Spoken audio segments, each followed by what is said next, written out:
Martial صاحب ذرا آپ سے میں شروع کرنا چاہ رہا ہوں کیونکہ ابھی انڈیا پاکستان کانفلکٹ ہوا اور اب دنیا میں اسٹیبلش ہو گیا کہ جس کے پاس ایئر سپریورٹی ہے وہی بادشاہ ہے، وہی جنگ کی فیٹ 90% وہیں ڈیسائیڈ ہو جاتی ہے۔ ہمیں ایئر فورس نظر نہیں آئی ایران کی، پہلے ڈپلیٹڈ تھی۔ 2024 میں جب کلیشز ہوئے تب ہمیں پتہ لگا کہ بہت سے ایئر ڈیفنس سسٹمز بھی ایران کے ختم کر دیے گئے ہیں، and they are like sitting ducks over there. حوصلہ ہے، قوم ہے، جذبہ ہے، لیکن کتنی ریئلسٹکلی کتنی دیر ایران لڑ سکتا ہے؟ السلام علیکم جی، and thank you very much for having me on your programme.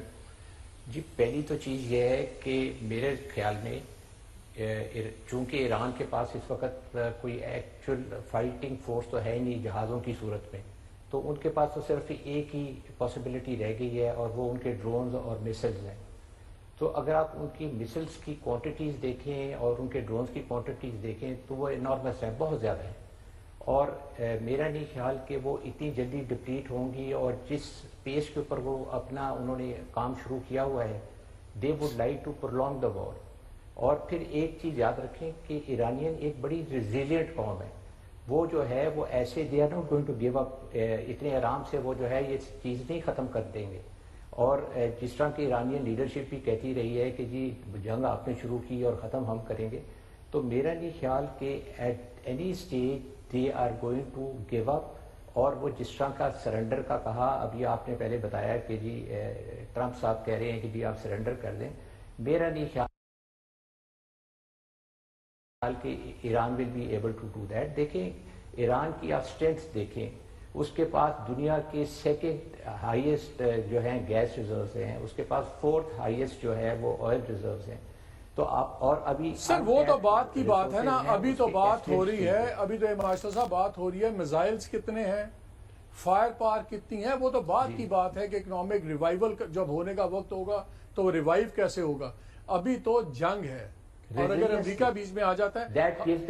اب میں کل بھی بات کر رہا تھا اور ہم نے وہ فگرز بھی نکالے کہ امریکہ کے لیے لانا اسرائیل کے لیے کیوں ضروری ہے، خاص طور پہ نیوکلیئر انسٹالیشنز تباہ کرنے کے لیے۔ ان کا جو وہ ہے میسو آرڈیننس پینیٹریٹر GBU-57A جس کو موپ بولتے ہیں، یہ ایک 1.4 ٹن کا وہ بم ہے جو ان کے B-2 اسٹیلتھ بامبرز کے تھرو وہ کیری کرتے ہیں۔ اور میں اس کی ڈیٹیلز دیکھ رہا تھا کہ 200 فٹ کی کانکریٹ اور 60 فٹ کی راک یہ پینیٹریٹ کر سکتا ہے۔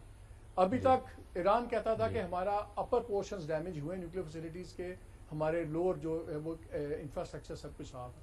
اگر امریکہ آتا ہے تو پہلا کام تو امریکہ یہی کرے گا نا کہ B-2 لائے گا، یہ بامبس پھینکے گا۔ اس کی بہت تباہی ہے، خالی نیوکلیئر کی نہیں ہے، باقی بھی نہیں ہے۔ تو میں تو ابھی امیجیٹ وار کی بات کر رہا ہوں۔ کیا تہران آپ کے خیال میں 5 دن 10 دن 15 دن کتنی دیر سروائیو اس پیس پہ کر سکتا ہے؟ دیکھیں جی سب سے بڑی چیز تو یہ ہے کہ اسرائیل کے پاس ٹوٹل امیونٹی ہے ہوا کے اندر گھومنے پھرنے کی، اور وہ جہاں پہ بھی چاہتا ہے وہ جا سکتا ہے، وہ جہاں پہ بھی چاہتا ہے وہ اپنے بامبس پھینک سکتا ہے، اور اس کے پاس کوئی سچ کوئی ریزیلینس نہیں ہے یا کوئی زمین سے ان کو کوئی ریزسٹنس نہیں ہے، بیکاز وہاں پہ اس وقت سچویشن ایسی ہے کہ the skies are open to the Israelis, because ان کے پاس کوئی جہاز ہی نہیں ہے جس سے وہ ان کو انٹرسیپٹ کر سکیں یا ان کو وہ روک سکیں، یا ان کے پاس کوئی ایسا خاطر خواہ قسم کا ایئر ڈیفنس سسٹم نہیں ہے۔ اور جو تو تھوڑا بہت تھا وہ بھی that has been taken out in 2 phases۔ پہلے جب انہوں نے اٹیک کیا تھا تب انہوں نے ان کے S-300 تباہ کر دیے تھے، اور ابھی بھی جو ان کے پاس جو ریڈیومنٹری قسم کی اور پرانے قسم کے جو سسٹمز اویلیبل ہیں، صرف انہی سے وہ ان کو ریڈارز کے اوپر اگر جہاز کوئی جو آتا ہے نظر تو وہ اسی کے اوپر ہی آتا ہے، اور اگر F-35 آتا ہے تو وہ بھی نہیں نظر آتا ہوگا۔ ایک تو روڈیمنٹری ریڈار ہے ویسے نہیں پک کر سکتے، اور دوسرا پھر اسٹیلتھ جہاز ہے۔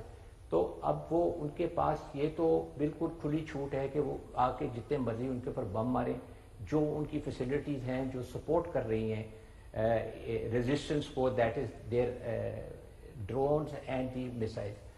جو میری خبر ہے ایرانینز کے متعلق، جو ان کے پاس ڈرونز ہیں ان کے پاس ایک بڑا میسو نمبر ہے اور کافی زیادہ ہیں، اور اس کو انہوں نے پروٹیکٹ بھی کیا ہوا ہے۔ کچھ جو ہیں وہ انڈر گراؤنڈ ہیں، کچھ جو ہیں وہ صرف انڈر شیڈ ہیں جو کہ اوپر سے نظر نہیں آ سکتے، لیکن ان کے پاس اس کے بھی نمبرز اویلیبل ہیں۔ سو اگر آپ آل ان آل دیکھیں تو ایرانینس کے پاس جو ریزیلینس ہے اور ان کی ریزسٹنس جو ہے is going to spread over the number of days. کتنے ان کے پاس وہ مسلز ہیں اور کتنوں سے وہ جواب دے سکتے ہیں. جیسے کہ آپ کو معلوم ہے کہ ایران نے اپنی جو اچھے والے میسائل سے وہ شروع میں ڈپلیٹ نہیں کیے, انہوں نے gradually from lower scale to higher scale گئے ہیں. اور ایران کے پاس جو کیپیبلٹی ہے اس کے پاس مسلز ہیں جس کے اندر they have range up to 3000 kilometre, اور ان کے پاس یہ اتنی کیپیبلٹی ہے کہ وہ یہاں سے میزائل داغ سکیں, اور ان کی سپیڈ جو ہیں وہ are in excess of 15 Mach. تو یہ it is not very easy کہ جو اسرائیل کی وہاں پہ جو ڈیفینسو سسٹم ہے وہ اس کو روک سکیں. اور ابھی بھی آپ دیکھیں وتھ آل دی کیپیبلٹی جو کہ جاری ساری کولیشن اس کو سپورٹ کر رہی ہے اسرائیل کو, آپ دیکھ لیں کہ ایران تقریباً 15 to 20% جو ہے وہ پینیٹریشن کر رہا ہے. اور اگر آپ کے اچھے والے میسائل 15 to 20% پینیٹریشن کرتے رہیں گے تو اس سے جو ہے وہ ایک فیئر فیکٹر تو رہے گا ادھر. اور دوسرا مارشل صاحب یہ بتائیں, اگر خدا نخواستہ کل کوئی ایسی بات ہوتی ہے, ایران کو تو ابھی چھوڑیں, اسرائیلیز کے لیے ہم تیار ہیں, ہمارے ایئر سسٹمز, ہماری ایئر فورس, کہ ان کی ایئر فورس یہاں بھی آ کے کوئی تماشے کر سکتی ہے؟ جی یہ آپ نے جو سوال کیا بڑا اچھا سوال ہے. یہ Israelis can never dream to do what they are doing in Iran. یہ کوئی گڈے گڈی کا کھیل نہیں ہے کہ وہ یہاں پہ بھی آ کے وہ کھیلنا شروع کر دیں گے. یہ they will be given very tough resistance to start with. دوسرا یہ ہے کہ دے شوڈ نو کہ Pakistan air force is a very strong air force, اور وہ اس طرح پینیٹریٹ نہیں کر سکتے ہمیں. ہمارا نہ کہ ایئر ڈیفینس سسٹم بہت اچھا ہے, ہمارے اپنے جو انٹرسیپٹ کیپیبلٹیز ہیں اور ان کو جو ہے we have been able to take on the best possible assets in the region. تو آپ کا کیا حال ہے کہ ان کو جو ہے اینٹ کا جواب پتھر سے نہیں دے سکتے. We will be able to do that.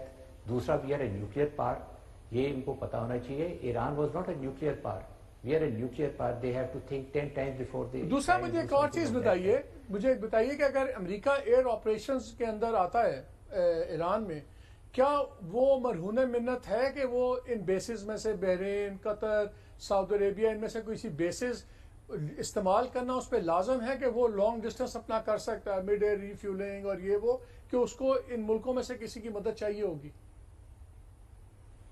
لیکن جی as far as the conventional aircraft concern, that means کہ 5th جنریشن کو اگر وہ نہ استعمال کرے تو وہ اپنے کیریئر سے بڑے آرام سے ان کو آپریٹ کروا سکتے ہیں. میں B2 کی بات کر رہا ہوں, B2 جو ان کا B2 اسٹیلتھ بامبر ہے جو وہ بڑا میزائل مار سکتا ہے. اسی کی بات کر رہا ہوں جی, وہ اس کے لیے ہی ان کو ان کو جو ہے آف دی کیریئر آپریشنز کرنے پڑیں گے, اور اس کے لیے ان کے پاس کوئی پرابلم نہیں ہے. They can always do refuelling and come from in the region and beyond the region. Region means کہ یہ یورپین کنٹریز میں سے بھی بڑے آرام سے یہ آپریشن انڈرٹیک کر سکتے ہیں, اور اس کے اندر کوئی اتنی بڑی بات نہیں ہے. They have been doing these kind of operation in the past also. تو یہ کوئی اتنی بڑی چیز نہیں ہے کہ ان کے لیے کوئی پرابلم ہوگا. ہاں البتہ یہ ہے کہ will they be using it against the nuclear facilities, اور پھر اس کے بعد اس کی کیا امپلیکیشن ہوگی یہ بھی ان کو دیکھنی ہوں گی. بیکاز اگر وہ نیوکلیئر فیسلٹیز کے اوپر اس طرح کی میسو قسم کی بمبارڈمنٹ کرتے ہیں تو اس کے پھر اور بھی بہت زیادہ نیوکلیئر کنٹامینیشن کا خطرہ ہے, بہت سیریس خطرہ ہے. اور وہ obviously نیوکلیئر فیسلٹی, وہ برادری نے جو پرانے آئی اے کے ہیڈ تھے انہوں نے تو کہا بھی ہے کہ یونائٹڈ نیشنز کے چارٹر کی خلاف ورزی اگر آپ ڈائریکٹلی ہٹ کریں